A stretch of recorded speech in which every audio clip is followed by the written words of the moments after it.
What's going on, everyone? So the NBA play-in is officially set and locked in and begins this Tuesday. You have the two 7 and 8 seed teams battling it out. Whoever wins will be the 7th seed and face either the Memphis Grizzlies in the Western Conference or the Boston Celtics in the Eastern Conference. And then the loser will play the winners of the 9th, 10th seed. And you have the Pelicans and the Thunder, and then you have the Raptors and the Bulls. But the game that I want to focus on in this video is the Heat and the Hawks. And if you look at their season series, you will see that Atlanta only won one game out of the four. Miami won 3 of the 4. And now regular season and playoff basketball are two very different things, right? We've seen teams on countless occasions sweep a team even and end up getting swept in the playoffs. It happens, and it happens a lot. But when you look at a team like Atlanta, they've had their struggles all year.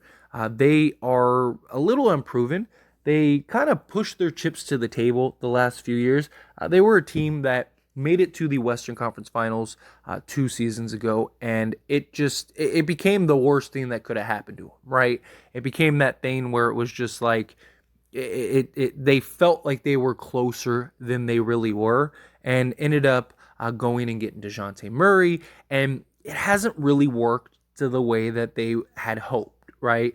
It really hasn't been the ideal scenario. At times, they both kind of contradict each other, where it just felt like if Atlanta kind of just stayed the course, maybe tweaked the piece here and there, that it might have been a better result, and they might have been able to reach the heights that Atlanta needed to once again. But after last year's just lackluster performance, they thought, okay, DeJounte Murray was the piece that they need, but with Trae Young and the high usage that he has and his ability to not only score but also play make, right?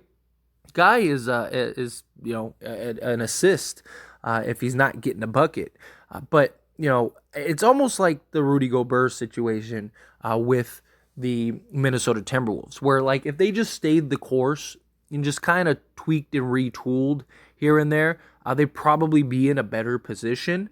The difference is one side went big, the other side went small and went the guard route and tried to just have the two ball handlers, and it just really hasn't worked. But Atlanta still is a really good team. They still have a lot of firepower. On paper, they look amazing, right? But they just haven't really been able to put it together. And the problem is like when you look at this team's like ratings, right? So like from an offensive rating standpoint, they're putting up 115.5 points per game, which is really good, right?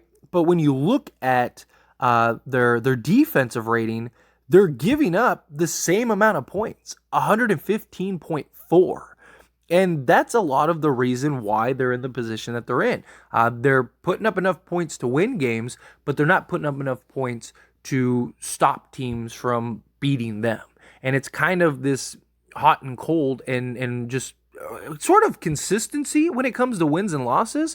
Like I saw some stat that was like over the last 9 games or over the last 18 games are like 9-9. Over the last 10 games are 5-5. Like they win one, lose one, win one, lose one. And when you look at their stats, it makes a lot of sense. I mean, they literally are about as close to being 500 as it gets. Not even just record wise. I'm talking about just in general, just like their play and performance.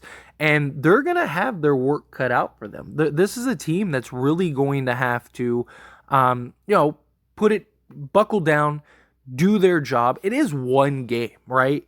And the beauty of the play-in is that you don't have to be the best team in like a 7-game series, right? You only have to be the best team once, right? So like, let's say Miami and Atlanta, let's say they were in a 7-game series. Let's say Miami wins that best, in 5 games, right? The gentleman sweep. But if that one game is this game against, Atlanta in this play-in matchup, then there you have it. There it goes, right? And Atlanta being a 41-41 team, you look at the record, you look at everything, they are exact. They're only there because of tiebreakers and stuff, because Toronto finished 41-41. So it's just, they are, again, they're a very fascinating team. And they're a team that has the tools and the intangibles to get it done, but will they be able to? Will they be able to stop the Heat? And it's a tale of sort of two sides, right? You have one side that is very young, very youthful, likes to play a certain pace, certain way, where on the other side, you have the Miami Heat, who are, one, have the better record, 44-38, but also are more grindy, right? They're tough, hard nosed, old school, right? And so it's like a tale of two teams. And moving into the Miami Heat, they again have the talent, and every year you think, you look at Miami and you're like they don't really have the pieces to do anything. They're gonna lose in the first round, or they're gonna lose in the second round, and then all of a sudden they're in the conference finals, and you're like, whoa, right? And it's just they're a team that's built for the playoffs because they're that grind team, that rock throwing type team, and those teams usually fare very well in the playoffs because they're tough to beat. And one, if you can't stick up and keep up with that just onslaught, then again you're just gonna have those troubles. You're gonna have those issues. And when you look at Miami and them as a team, they're another team that is right there as far as like 500 in the stats. It's usually not it's usually a coincidence that, or not a coincidence that teams are the stats that they are when they're in the play-in, right? So, like, for example, Miami this year, offensive rating is 112.3, and their defensive rating is 112.8. So that essentially is why they lose a lot more than they should be, right? That's why they're in the position that they're in. Now, they did have, slow starts, and there was just a lot of questions and issues, and Kyle Lowry hasn't really been the guy that they had hoped, right? They thought that he was still going to be like all-star level Kyle Lowry. He really hasn't been that. But you still have Jimmy Butler, who is just, that guy is a Jimmy Buckets for a reason. That dude, he is not the greatest scorer you will ever see, but he just so physical, so strong, so willed that like he just goes and gets a bucket and generates a bucket. And it is very hard to beat Miami because of Jimmy Butler. Because Jimmy Butler just is relentless. He'll go score 20 straight points if he has to. But this is a team that as a whole is going to be very interesting to see how they stack up. Not only just this matchup, but even going forward. Because I do think that Miami does make the playoffs. I actually think Miami's going to win the Atlanta game. Like, if I had to pick between the two, I'm probably riding with Miami personally. They're going to be at home, so they'll have that advantage. I think that if it comes down, which, tight games, playoff atmosphere, playoff environment, it's probably going to come down to a stop or two.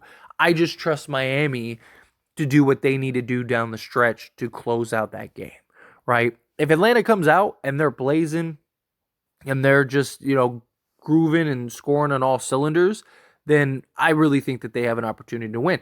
I think that Atlanta has arguably more talent overall than Miami does. Like, I think Atlanta, like, you look at like them front to back, you're like, man, that team is really good, really stacked. They just, again, can't really stop anybody. And they just are clunky. It's probably the best way to put it. Where Miami, at least Miami, like, everyone knows their role. Everyone has the understanding. They have the experience. They know what the grind takes. They know how to get to where they need to get. And so it puts them in a better position, I think, to kind of close out games, take over games, and also you have Jimmy Butler, who can just go close. And I'm actually excited to see the Jimmy Butler, Trae Young type of matchup down the stretch, right? And I wouldn't be shocked at all if Jimmy Butler is the one that's guarding Trae Young that game, right? And just chasing him around and just being physical and using his size to get it. You're never going to stop Trae Young, but you make it difficult, right? You make it tough. You put some wear and tear on him throughout the course of a game, throughout the four quarters. And I do think Miami can, walk away with this win. I think, in my opinion, there's just when you look at these two teams, there are more question marks with Atlanta than there are Miami. Like, I think you know what you're going to get with Miami in this game, where Atlanta, you don't. Like, are they going to come out and be terrible? Right? Like we've seen in some games where they're just atrocious and you're just like, man, this is a real basketball team. Or are they going to be a team that looks like a really good, well oiled machine that's just lighting it up and, clicking on all cylinders, which we've seen games like that where they just look really good. But it's just, personally, I think, again, you can't really take too much into the regular season into the playoffs because you see it all the time. You see teams get smacked during the regular season, and then playoff time comes around and they end up smacking the team that smacked them in the regular season. But I think the reason Miami wins the regular season matchups is because they are just the more grit and grind, can kind of, weather the storm, understands their role, has the coaching, they're the more just better engine, so to speak. Where Atlanta, I also could see Atlanta just folding. And I could see if like things are coming down the stretch, Atlanta's the team that's kind of falling apart. Where Miami, even if things get tough, they're just gonna stay the course, right? They're gonna do what they need to do. Where Atlanta, it's like things are going bad, get the ball to Trae Young and let him just jack up shots, like, rather than playing within the scope of the team. Now, there's always the possibility of Trae Young just going off insane. Like, Trae Young is probably the best player on the court in this matchup, right? In my opinion, he is overall. But still, it's not like you're not talking prime LeBron level of just better player, where it's like LeBron is like, even if you have a superstar, LeBron is that much better than that superstar. No, like Jimmy Butler, we've seen like Jimmy Butler could go off for 50 if he needs to, right? And on the same time, lock down Trae Young and just make things difficult for him. So I trust Miami more to get the job done than the Atlanta Hawks. But how do you feel? As always, this is a discussion, so I want to hear from you. Let me know your thoughts and opinions down in the comments below. What do you think? Who are you riding with? Do you think Atlanta wins? Do you think Miami wins? Who do you want to win? Because maybe you want Atlanta to win, you just don't think they'll win, which happens, right? However you feel, whatever your thoughts are you excited for this matchup? Let me know down in the comments below.